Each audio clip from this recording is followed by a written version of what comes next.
Sabi ni Papay, di ba ang Kingdom of Christ ay isang relihiyon? Wala na bang separation of church and state? Mayroon nga kaya nga po. Bakit ganun? Ipapatawag mo ang head ng isang simbahan? Aba, kaya ba nilang ipanawagan sa Senado ang sino ba? Ang mga obispo laban sa kanilang kagustuhan? Ewan ko ba? O sila ba ay makikipagsapalaran na isabina ang representante ng Santo Papa dito sa Pilipinas with compulsory measures at pag hindi nagpakita ay isa-sanction nila?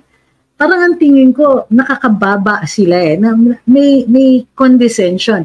Kasi parang ang feeling ko, kinakaya nila ito, pero kung sa ibang relihiyon yan, hindi nila kakayanin. Ayan, magandang gabi sa inyong lahat. Ako po si Trixie Cruz Angeles. Ito ang Luminous. So as you may have noticed, yung banner story natin today is about the INC. But may clarification yan, ha? So yes, totoo. Yesterday kasi marami pong nagtatanong kung totoo nga yung balita or if what the comments are, what the commentary is about that one. So, alright. So let's get started. Niliwanag, ang nag-break ng story na to, and we have to give credit to him, is Banat Bay, of course, si Byron Cristobal, who broke the story because he heard it on a radio commentary. Ngayon, kinlarify ito sa Net25. So, ang sinasabi nila dito is, wait, let me see. Let's see if we can play it. Yeah. Hindi naman ko namin kailangan sabihin ng stand dahil it doesn't matter sa inyo . Wala namang bagay yun, pero dahil sa parang nagkakaroon ng parang nagtatalo-talo at nagtatalo na yung marami. At sa aming mga miyembre, alam na ko namin yung stand doon. Dahil ito po ay pinagubilin. Alam naman talagang... Okay. So, maliwanag na, yes, they reiterated at kinonfirma sa Net25 na tutol nga officially ang Iglesia ni Cristo dito sa People's Initiative.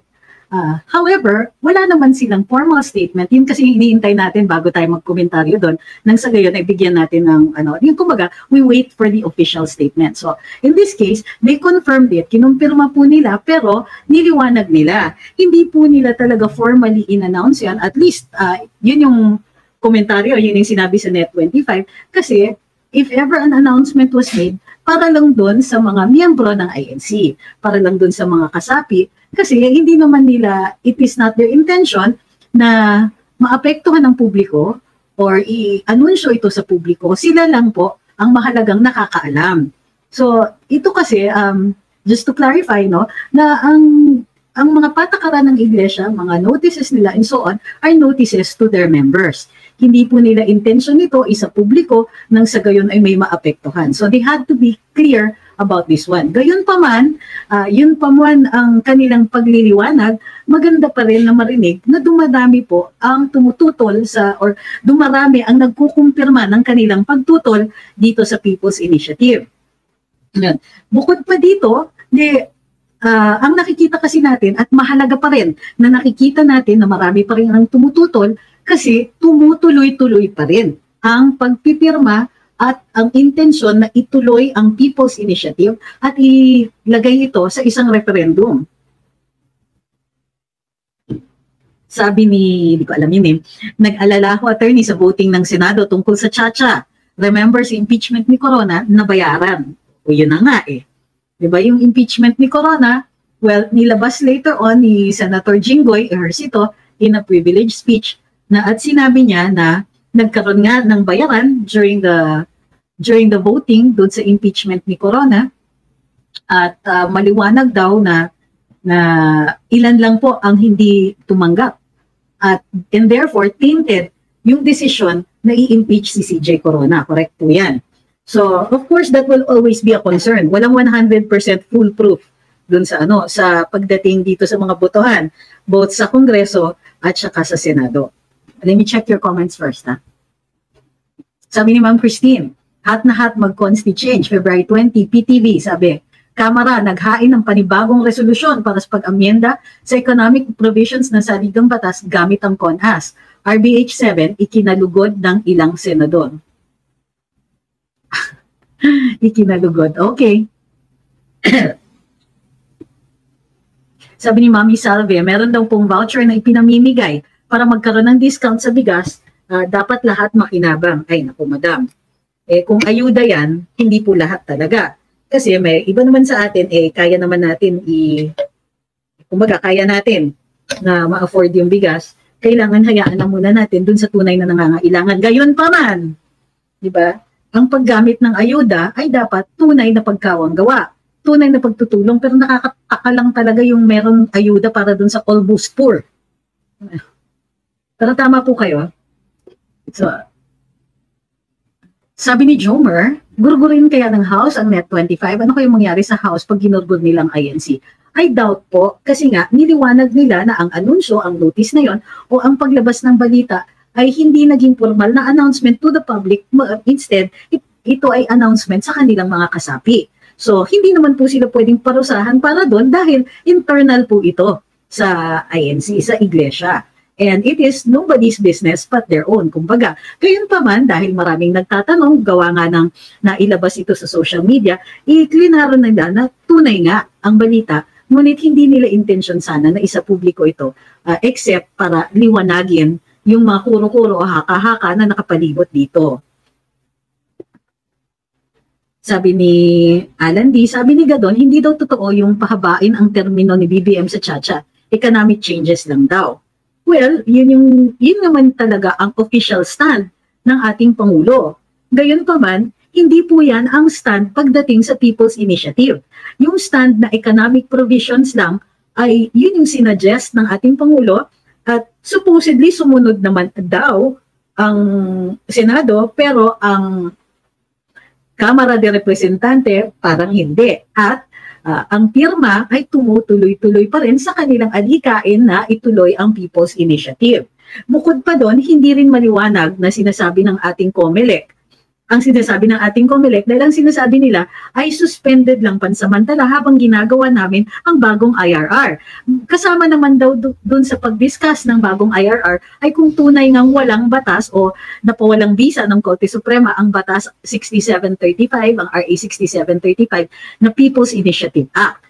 Pinawalang bisa ang People's Initiative sa pag-amyenda ng saligang batas sa kaso ng Santiago versus COMELEC circa 1997 pa. Sabi ni Boyong, I can't access SMNI in YouTube for 3 days now, no latest video. Wala pong latest video kasi ayon kay Mr. Jason, sana isang consultant sa SMNI ay naka-team building po sila. Sinamantala nila yung panahon na medyo may issues and so sabay-sabay munang pahinga at team building ang mga miyembro o mga empleyado at mga opisyales ng SMNI.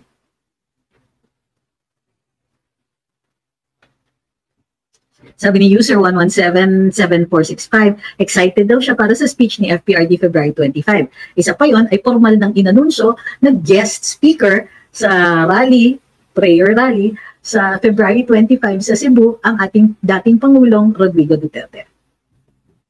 Sabi ni Drew, is there a way to verify sa COMELEC if someone used my name to sign the People's Initiative? Kasi may mga neighbors kaming working on a party list forging signatures to make it appear as if they are agreeing to People's Initiative.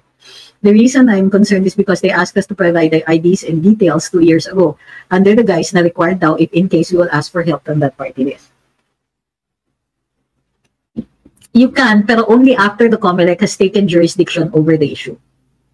Hindi pa rin po kasi ginagawa ng rules yung pagbawi o pag-verify ng mga signatures na ito.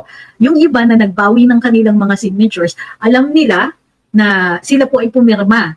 And therefore, malolocate nila kung saan yung signature sheet na yon. Kung verification, hindi ako sure kung mayroon na pong proseso ang COMELEC habang wala pa yung bagong rules. So, ang alam ko is, mayroon sila, you can file an affidavit at ilocate yung sinubmit na signature sheet dun sa branch ng COMELEC o dun sa opisina ng COMELEC, dun sa area ninyo, nang sa gayon ay mabawi ang signature through the issuance of your sworn statement. Hindi po. Sabi sa TikTok, si Risa Bato at Go, Robin lang ang inaasahan ko na mag-no to Chacha, the rest mo kang mga bayaran.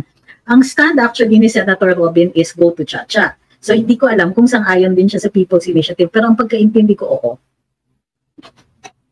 Kasi ang gusto niya po ay federalismo. So hindi, yes to cha-cha siya, lalong-lalo na kapag ito ay hindi lang limited sa economic provisions. So, sabi ni Free Case Channel, paanong nagkaroon ng initiative ang isang NGO na matagal ng patay na higit na 20 taon na? Actually, hindi. May ano naman kasi yun eh. Kailangan buhayin nila ang kanilang corporate personality. Maaari naman gumalaw kasi ang mga individual.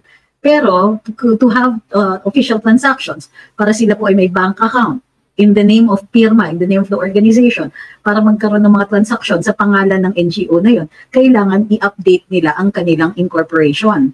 And since binawi ang kanilang incorporation, ang kanilang legal personality, kailangan i-lift nila yung order of revocation na yun. So, posibleng magkaroon ng initiative, pero imang individual.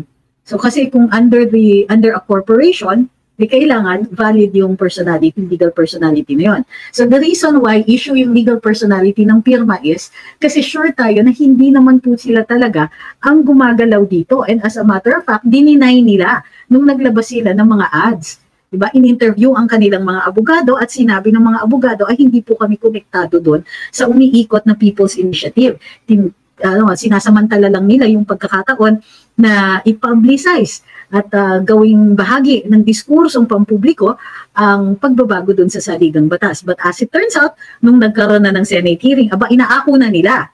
Tingin ko kaya nila inaako ay sinasalo nila yung mga public officials na sangkot dito sa pag-uumpisa ng People's Initiative. Sabi ni Love Sky 15, grabe ganda ng palengke ng Davao, may elevator pang world class po, iba talaga tatak Duterte, hindi kagaya ngayon. Sabi ni Destura, totoo po yan, tutol po ang INC sa People's Initiative, meron na pong tagubilin ang nakataas sa amin. Maraming salamat po dun sa inyong confirmation. Nakikumpirma din po ako sa ilang mga kasamahan ninyo at sa ilan mga opisyales at kinumpirma naman nila. Maliwanag din ang kanilang clarification dito na hindi nila sana intensyon na i-announce sa publiko kundi i-announce sa mga kasapi. And therefore, kaya po hindi walang press release or anything like that kasi hindi naman style ng INC yun. Sabi ni Doris, basta, thank you for your Doros. Ang masasabi ko lang, budol is real. Ang saklap, bribe ko pa buong pamilya to vote BBM Ryan, no? Ako pa na yung kumbinsi pa sa mga anak ko and so on. Hindi ko na kumbinsi lahat, pero ay! Sabi ni Ryan J, paano po pag hindi nagpakita si Pastor Kibuloy kasi may subpoena ipinalabas ng Senate Committee, anong mangyayari dyan? Well, maaaring i-cite siya in contempt o i-hold siya, magkaiba po yan. Citing in contempt and holding him in contempt are two different things. Kapag penalty, kailangan dumaan sa hukuman. Pero kapag compulsory measure to compel him to go, then hindi po kailangan dumaan sa hukuman. Maaari siyang i-detain until such a time as to compel the behavior necessary. So, sabi ni Lola Tatay, I'm sorry, I can't get rid of picturing Boss Conrad and Joel describing your wardrobe. Hi. Yeah, I miss it too.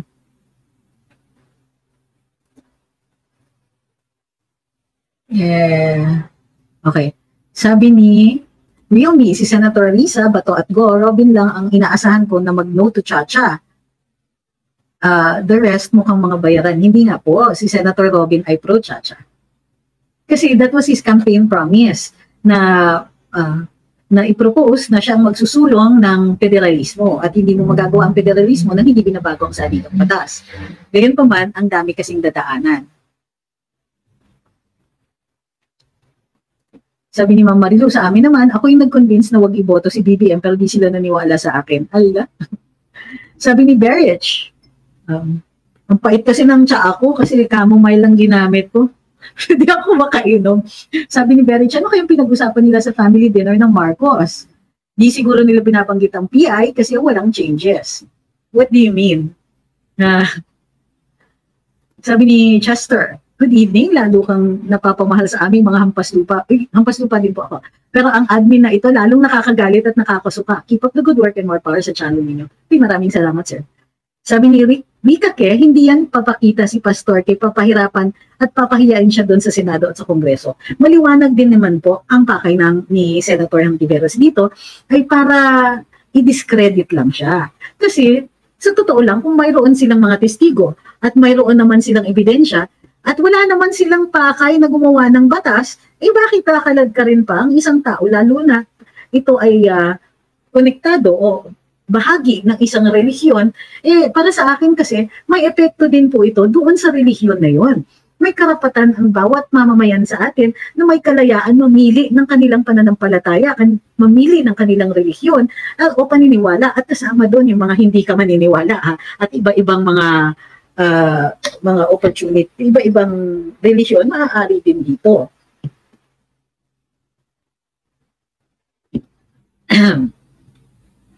Ano po yung sinabi ni PNP Chief? Sabi kasi ni Korean Lettering, halatang tuta na ng admin ng PNP Chief, mapapansin mo sa interview niya kanina tungkol sa rally. Ano po yung sinabi? Sabi ni Mike, ang nakaka-disappoint ang karambola kanina, sinabihan ni Conrad na may sayad si Kibuloy pero wala namang explanation.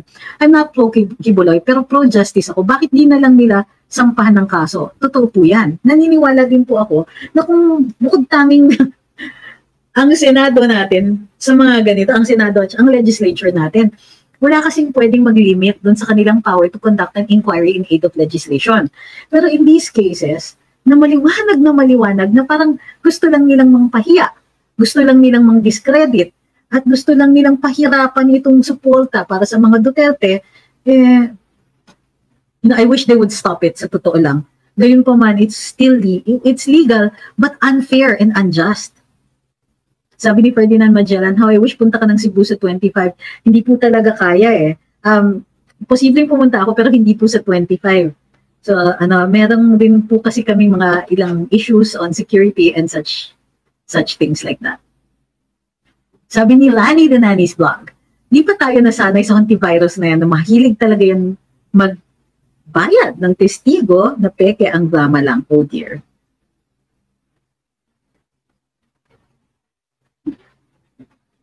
Sabi ni Papay, di ba ang Kingdom of Christ ay isang relihiyon? Wala na bang separation of church and state? Mayroon nga kaya nga po. Bakit ganun? Ipapatawag mo ang head ng isang simbahan? Aba, kaya ba nilang ipanawagan sa Senado ang sino ba? Ang mga obispo laban sa kanilang kagustuhan? Ewan ko ba? O sila ba ay makikipagsapalaran na isagpina ang representante ng Santo Papa dito sa Pilipinas with compulsory measures at pag hindi nagpakita ay isa-sanction nila? Parang ang tingin ko, nakakababa sila may condescension. Kasi parang ang feeling ko, kinakaya nila ito pero kung sa ibang relihiyon yan, hindi nila kakayanin. Sabi ni Angela, waste of time daw, nadalhin pa si Pastor Kibuloy. Totoo yan. Ano ba ang evidentiary value nila dyan? Bukod pa doon, humaharap na nga ng kaso si Pastor sa ibang bansa. Ngayon, gusto nilang questionin. Paano naman ang karapatan niya? Paano naman yung karapatan niyang asikasuhin ang sarili niyang kaso at hindi siya guluhin ng mga ito? At baka kung ano pa ang masabi niya doon. In fact, yung pagpapatawag sa kanya ay isang malaking may epekto na yan sa kanyang mga ibang hinaharap. Bukod pa dito, parang ang intensyon nila ay hanapan siya ng kung ano pa ang pwedeng ikaso sa kanya, which I think is grossly unfair. Parang fishing expedition. Sabi ni Finn Shelby, dami pong problems ng Pinas, si Pastor pa pinaglalaanan nila ng oras nila. Tumpak, sir. Kakaiba talaga. Ang dami-dami. Bakit hindi nag-i-inquiry kung bakit ganyan ang ating, ang taas ng kuryente natin? Tubig, bigas, transportation. Ang ating mantra huwag kalimutan. Sabi ni Ian, Lincoln Ong version 2.0 yan. Huwag siyang pupunta sa Senado, it's a trap. Oo, pero pag inita nila yung mga tipong katulad nga ni Lincoln Ong, na maliit lang na negosyante, at katulad nitong si Pastor Kibuloy. Pero ang SunWest kaya, si Congressman Saldico, kaya ba nilang questionin tungkol dun sa sa kanyang mga kontrata with the government? Ewan ko lang. Bakit hindi yun ang paglaanan nila ng pansin? Ang pinansin nila si Lincoln Ong, small potatoes yun compared dun sa mga kontrata ni ni Congressman Zaldico. I'm not saying that there was anything wrong with it, but certainly it merits some kind of investigation, di ba? Hindi po pwede. Tinatanong ni Ma'am Stephanie, sorry for my ignorance, pwede ba nilang patawag sa Senado ang HOR sa mga liquidations ng pera ng bayan na ginasta nila? Hindi po pwede. Maaari nilang imbitahin, pero hindi pwedeng isamon. Iba po yun. Invitation, pwedeng humindi. Ang summons po ay may pain of contempt. So, hindi po pwede gawa nga ng interparliamentary courtesy. Sabi ni user 11746, 117746, ang admin nakapokus sa pagpapasilent sa mga kritiko kaya nawawalan sa dapat focus nila mismo. Talagang pagtuunan ng pansin, mga kritiko. Alam nyo, kapag kayo ay naging kawani ng gobyerno, lalong-lalo na kung ikaw ay mataas na opisyales, bawal ang pikon. Kasusunod siguro, yan ang tatanungin natin sa mga kandidato natin, ano? Ito, si so-and-so, tumatakbong vice-presidente o presidente. Madam, sir, paano kung bakbakin ka namin ng mga vloggers? Anong sasabihin mo? Anong gagawin mo? Papakulong nyo ba kami? Gagawa ba kayo ng mga trolls para balahurain kami? How do you deal with pressure? Dapat inaalam natin yan, di ba? Sabi ni Jomar, actually big chilling effect yung ginawa nila kay Kibuloy. It could possibly happen to all religious leaders like Pinoy did to the INC dahil di sila sinuportahan sa eleksyon. Nanalo tuloy si Digong. Sabi ni Haru, importante din ang drug test at kung may offshore account. Good. Very good. Good point. Sabi ni Axelrod, nasaan ang extradition case ni Pastor? Naglabas ng statement ang US Embassy against him, pero nasaan ang extradition request? Mismo. Alam niyo, ang tingin ko dito, andun pa sila sa pananakot stage. Naglalabas ng kung ano-anong rumors, naglalabas na, yan, hulihin ka na namin, bubuhayin bigla yung kanyang so-called warrant abroad. Ilang beses na daw, ayon kay Pastor doon sa kanyang speech, nag-move na, naumpisahan na ang pagdidinig doon sa Estados Unidos. Nag-file na ng mga motion ang kanyang mga abogado para nang sa gayon ay maumpisahan na ang paglilitis. Ilang beses daw pinatulog ang kaso. So, kung ito ay totoo, nakakaloka. Ibig sabihin, pinaglalaruan siya. Ay, nako. Sabi ni Bicoy, mga makakaliwa kasi laging kinakalaban ni Kibuloy, kaya ayan, gumaganti si Senator. Sabi ni Sasset, so since ang admin ay tahimik sa mga aligasyon, it means they are guilty, mga bagang, corrupt smuggler, ganyan. Well, normally nga, it requires an explanation. Tulad ng parati kong sinasabi, halimbawa, ang mga paratang tungkol dun sa paggamit ng illegal na mga substances, para sa akin, health issue po ito. Hindi lang po krimen, pero may aspeto na health issue ito. Ngayon yung krimen kasi, ang problema niyan, immune siya. Pero, health issue pa rin. Kailangan malaman natin kung dating gumagamit o currently gumagamit ang Pangulo ng Pilipinas. May capacity siya mag-declare ng martial law, gumawa ng kung anik-anik na bagay dyan. And we need somebody who has full control of their mental faculties. Hindi ko sinasabing mabigat na may basehan ang paratang or anything like that. Pero pagdating po sa health issues ng presidente, hindi po kailangan yan ipaglitis. Hindi yan kailangan magsumite ng ebidensya. Pansinin nyo, kung ano nakalagay sa saligang batas. Kailangan i-announce ng cabinet secretaries at kung hindi, maaari tayong manawagan. Diba? May umiikot na balita kailangan pa ba natin patunayan yan? Guilt beyond reasonable doubt, hindi naman po ito krimen. Ito ay health issue. At may karapatan ayon sa ating saligang batas na tanungin natin, ano ba? Sabi ni Haru, hari nga kasi ng kadedmahan. At sobrang tigas daw ng mukha. Hindi naman yata. I think talagang yun na po ang kanilang communication strategy. No talk, no mistake. Ganito yun yung kanilang formula. Pag presidente ka ng bansa, hindi pwedeng no talk, no mistake. Talagang ang leadership requires you to be in touch with the people that you are leading. Diba? Ang mga general, even from ancient times, nalala niyo dun sa Braveheart, kinakausap muna niya yung mga tropa bago sumugod. Freedom! Di ba? May mga ganun-ganun pa siya. Lahat ng mga movies na may general, kakausapin ng general yung mga tropa. Siyempre, kasi ang hinihiling ng general ay sumugod yung mga tropa na yan.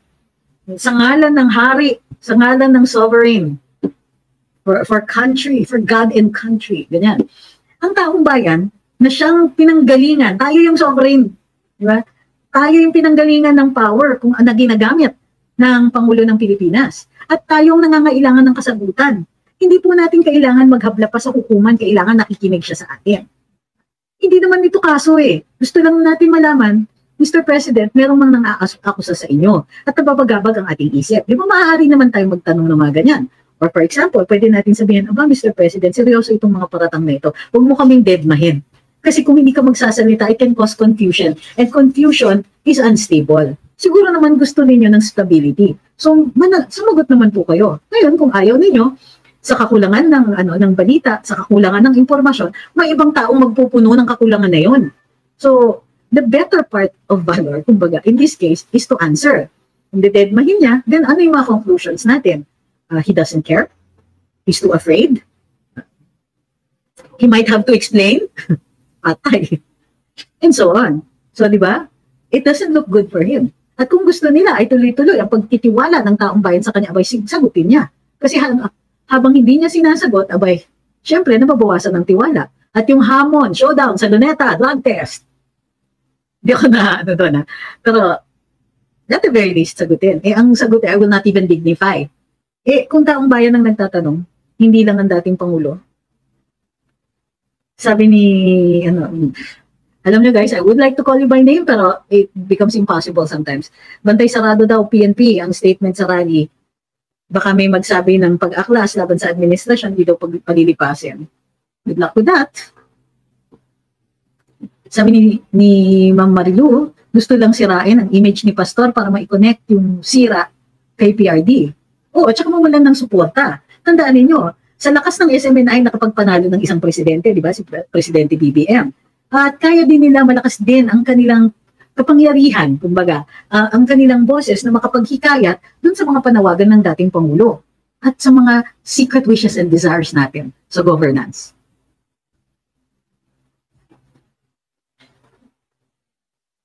Yan, sabi ni Mira Luna, yes, magamit yung sasabihin niya sa kaso niya sa Amerika. Oo, mapeligro yan talagang a-appear siya doon pagkatapos anong papasabi. Tapos kung a-appear siya doon at ang sasabihin lang niya, I refuse to answer on the ground that I may incriminate myself, ay gagamitin din nila yan. O ayan, hindi makasagot. O sige ha, ganyanan pala.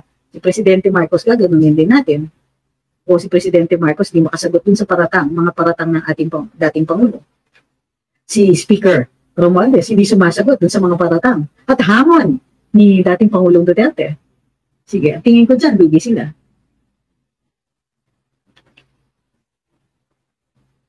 Sabi ni Deng, dapat nga sumuporta yung iba pang religious group kay Pastor kasi kung kaya kay Pastor Q, kaya din sa ibang religious group na mapagpilitan.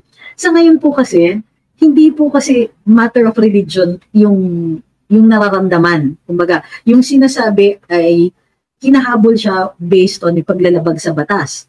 So, hindi dahil sa religion. Yun ang po ang pwedeng sabihin ng ibang mga religion. Yun ang posibleng kanilang reasoning dyan. Hindi ako agree, of course. Maganda nga yung maraming sang-ayon. Ngayon pa man, ang pagsasang-ayon nila ay maaayon din dapat sa kanilang paniniwala at kanilang desisyon kung paano nila ipapalakad ang kanilang religion. Sabi ni Jay Sams, yung ginagawa ni Hontiveros ay diversionary tactic sa malaking issue ng bansa tungkol dyan sa PI at bilyong insertion. Hindi po ako naniniwala dyan. Dinidiscredit na si Presidente Digong and so ang ginagawa nila, i-discredit nila yung mga malalaking supporters. So, hindi po, yung mga distraction na yan, kailangan tingnan natin ang kabuuan. Kasi sa totoo lang, hindi naman isa lang ang kinakaya ng ating utak pagdating sa sa mga issue. Kaya nga tayo dito, Tinidenti? Yoshi? I don't know. It's not here. I don't think he's in my room. Sorry, we're looking for Yoshi. He's not there. Just ask her, baka he's upstairs, sa kabila. Ito, sabi ni Vince Uchiha, speaking of tubig, water rationing na naman buong Zamboanga City, husado ng pinagbago. Sabi ni Mami Salve, bakit si Pastor di naman siya politiko? Well, unang-una may SMNI na how do you call this? Malakas ang loob. Kumbaga, sila nga ang nakapagsapalaran at sinuporta si Presidente Marcos, ay si kandidatong Marcos kaya nanalo. Yung mga ganyan, alam niyo naman, hindi, kung kaya nilang magpapanalo ng isang kandidato, ay baka kakayanin din nila ma-influensya ang taong bayan pagdating dito sa, when we start taking sides, diba? Sabi ni Bona June Abuda, dapat revisahin ang batas natin kasi mas lalong naghihirap ang bansa dahil sa mga nakaupo na politiko sa bansa natin ang nakakamal ang salapi sa kaban ng bayan. Alam niyo, sir, hindi po lahat kasi ng sagot nasa batas eh. Ako na magsasabi nun. Magaganda nga yung mga batas natin. Ang daming bakit ako teary-eyed? Huwag po ninyong i-assume. Maganda lang talaga mata ko. Hindi po lahat, ang gaganda ng mga batas natin, ang titibay ng mga batas natin, anti-graft and so on. Siguro yung iba kailangan dagdagan, pero sa totoo lang, yung execution ng problema. Thank you kay Enely Aquino. Sabi ni Red Fishman, parang back by US yung dinanas ni Pastor Q kasi very instrumental ang SMNI sa pagkakaisa natin at sa pagwasak sa CPP-NPA ng dahilan sa pagkawatak-watak natin. Alam mo naman si Uncle Sam, divide and conquer. Oo. Agree naman ako dyan. Minumuni ni PBBM ang panunumpa niya sa harap ng taong bayan noong June 30, 2022, nakakapanghinayang na akala natin may pagpapatuloy ang sinimula ni FPRD pero kabaliktaran ang nangyari.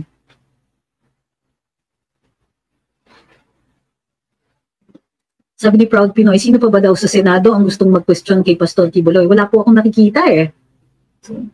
Tutol si Senadora Amy. Although si Senate President Mig Subiri ay sabi magre-release siya at mag-release nga yata ng warrant galing sa komite. Tandaan niyo, walang nare-release ng mga ganyang notices or summons nang hindi nalalaman ng Senate President.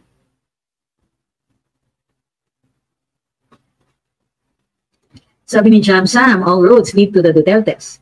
This bangag administration wants to discredit them. Pero mas malaki ang interest ni Uncle Sam dahil once si Sara ang naging presidente, tanggal lahat EDCA bases. Maybe. Pero ang tingin ko dyan, kailangan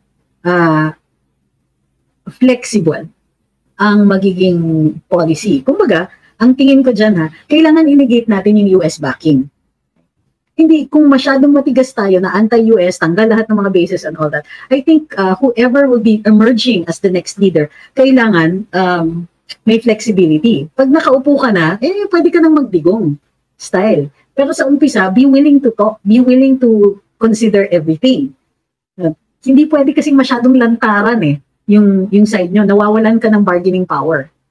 So, kahit tayo, huwag natin rin i-assume. Para sa akin, ayokong magsabi si Vice President Inday na definitely no to US bases. Saka na niya i-deal yung mga issue na ganyan.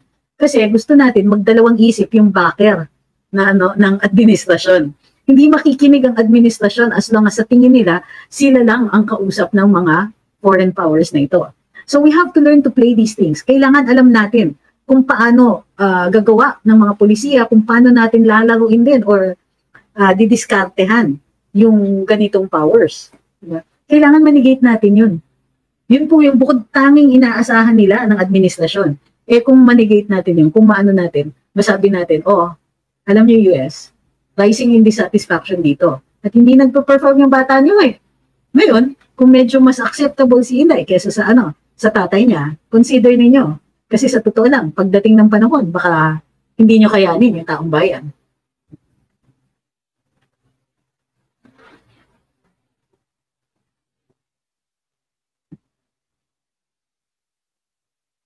Sabi ni Bartolomeo, wag mo pong sabihin yan, attorney, nakikinig sila. Kasi tingin nyo, hindi nila naisip yun.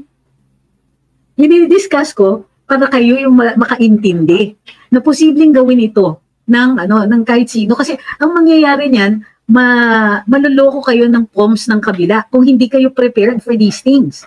Na kailangan, kung ano man ang maging panig ng susunod na leader, matatanggap natin dahil alam natin kailangan ng diskarte.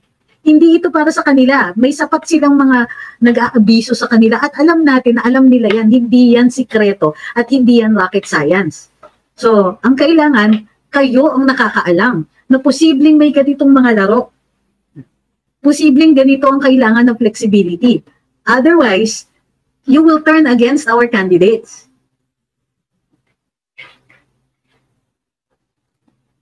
Sabi ni Hildoria, napapanahon ng gumawa ng batas from 50 million plunder to 100,000 pesos. Pwede nakasuhan ng plunder or death penalty. Tingnan ko lang kung may tatakbo po na congressman o senador. Alam nyo, sir, ma'am, ang tingin ko dan, it isn't the the severity of the penalty, but the certainty of conviction. The higher the penalty, alam niyo ba yan? The higher the penalty, the more hesitant the judges are. Lalong-lalo na pagdating sa death penalty. Yung iba sa kanila, ayaw nila talaga yung naghahatol ng kamatayan. Kasi mahirap rin naman talaga matulog kapag ganun. So the higher you impose the penalty, pagka ganyan na hindi reasonable, one, hindi yan mapapasa. Number two, sasabihin ng Korte Suprema, cruel and unusual punishment yan. And number three, even if makapasa yan, baka yung mga judges ang manghinayang. Skin routine nyo naman para maiba. Blooming po ang skin niyo. Oh, pero nag-fade na yung melasma. Ang skin nyo para nasa 30s pa lang kayo. Grabe, ang aga ha. O, ay, gabi na, wala na pong bariya. Sabi ni, pero matagal ko nang sinasabi na yung skin routines, ang mga skin treatment, well, syempre, cleanse at night, tapos vitamin C, retinol on alternate days, moisturizer, and always sunblock. Sabi ni Doris, si Tambalang talaga, ang tanging house speaker na astang presidente. Ay, po. At hindi paano po pag-yes ang majority vote ng Senado sa Chacha, anong masasabi mo? Eh di magsasalita ako kapag nangyari yun. Alam nyo, super duper nakaka-trigger yung mga, anong masasabi mo? Kasi minsan ang hostile ng tunog, sa totoo lang. Kailangan mag-ingat rin kayo dun sa pagsusulat ng mga katanungan ninyo. Kasi hindi maliwanag minsan pag binabasa lang ng ganyan, minsan, ano ba, galit ba to? Bakit galit ito? Anong masasabi mo? Eh paano kung sabihin ko wala? Hindi ako nagkukomento sa lahat. Sabi ni Jake, palagi ako nanonood ng mga live, madaming matatalinong nagtatanong dito, pero marami rin ang mga tangano. Uyod naman ganun. Usually tol yun. Sabi ni INC, hindi nakikialam ang tagapamahala sa usaping politika. Correct. They wanted to, I think that was clear that that's what they wanted to clarify.